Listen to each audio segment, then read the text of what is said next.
pa. Kailangan ba? Oh. Ha?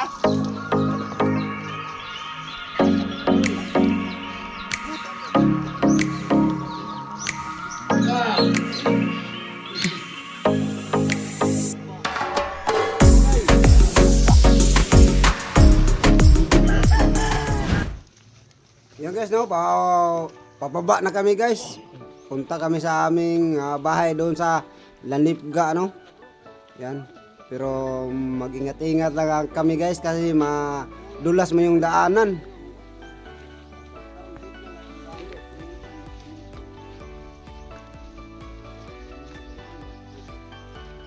Layo pa yung lalakarin namin. Yan, papunta na kami doon sa baba, doon sa may bahay namin. Yun, tinuturo ko yung bahay. Kasi ano man dyan, maliwalas man dyan sa bundok. Yan, malapit-lapit na kami, nakita na yung bahay.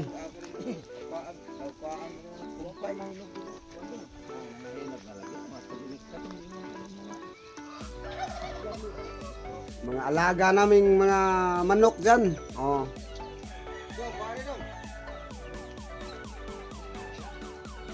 Tapos papastol ako ng mga pusa kasi nagutom yung mga pusa dyan. Binigyan ko ng tinapay yung mga pusa ba kaya nagutom man.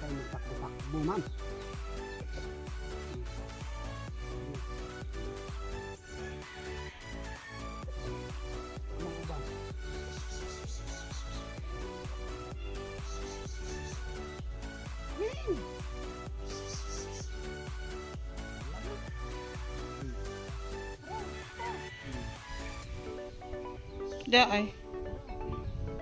O dara, yun, nandyan yung isa sa baba. Yan, kinuha ko tapos binigyan ko ng tinapay. Kasi nakaawa-awa naman yung mga pusa. Palaging sumasalubong pagdating natin sa bundok. No? Ay naghingi talaga sila ng pagkain, yung pasalubong sa kanila ba. Para may makain naman sila doon. Yun, nagwawalis ako ng aming bakuran kasi madumi-dumi man. Kasi umuulan man. Tapos malakas yung hangin na maraming dahon na galing sa puno ng kahoy. Kaya niwalis.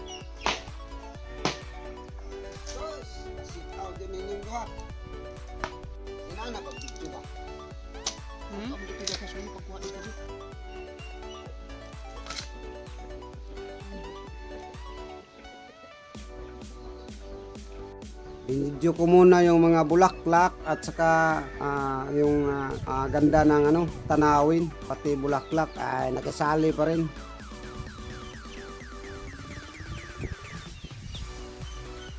Nagkulitan yung mga aso, palaging naglalaro. Sapatos. Si Bibi pa na umakyat doon sa itaas, anak ng boss amo manager. Yan si Boss Amo Manager. Nagsindi ng panggatong kaya mag-umpisa na kami magloloto ba. Hi.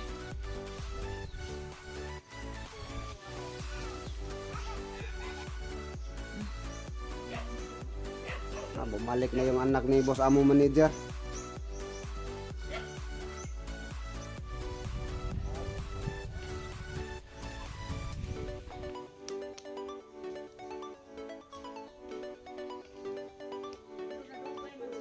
Tapos tinikman ko yung tuba. Masarap ba? Matamis-tamis man.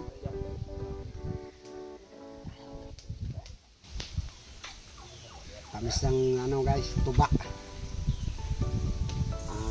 Parang nilagyan ng asukar.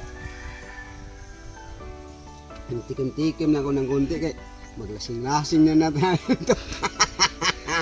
Ang burikat maglasing-lasing niya. Ayan guys, tinikman ko yung tuba, matamis ba. Tapos tiningnan ko yung niluluto namin kung kumukulo na ba. Diyan si Daddy nagbabalat ng niyog. Man kami magluto kami ng biko.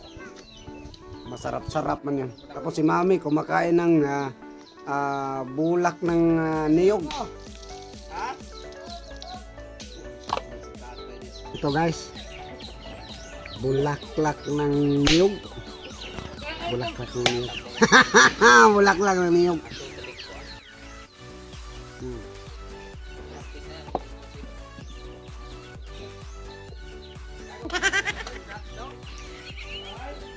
Binilisan ko pa pagkain. Natawa yung kameraman. Binigyan pa yung mga bata ng bulaklak ng niyog. Kumain din sila.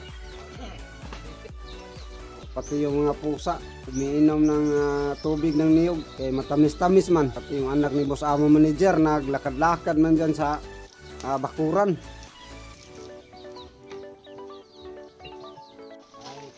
Oh, diyan na si Idol. Salaw ka na dong ay. Nagsasakay na siya ng kabayong hindi tumatakbo. Oh, nagdaki pa siya ng ng pato. Dinala niya sa loob. Cute. Tapos natulog ako ng konti kasi sobrang lamig man dyan. Oh, naghain na si Mami ng kanin para makain na kami. Naluto naman yung niluto naming manok. Tinulang manok ba? Sarap-sarap naman. Umpisa na kami magkain. Si Boss Amo Manager, sinubuan niya yung anak niya. Yung maliit-liit. Ayan, nag-umpisa na akong magkain dyan guys. So magkain tayo dyan guys. Ay sarap-sarap man yung maanghang na sabaw ng manok, yung fried chicken.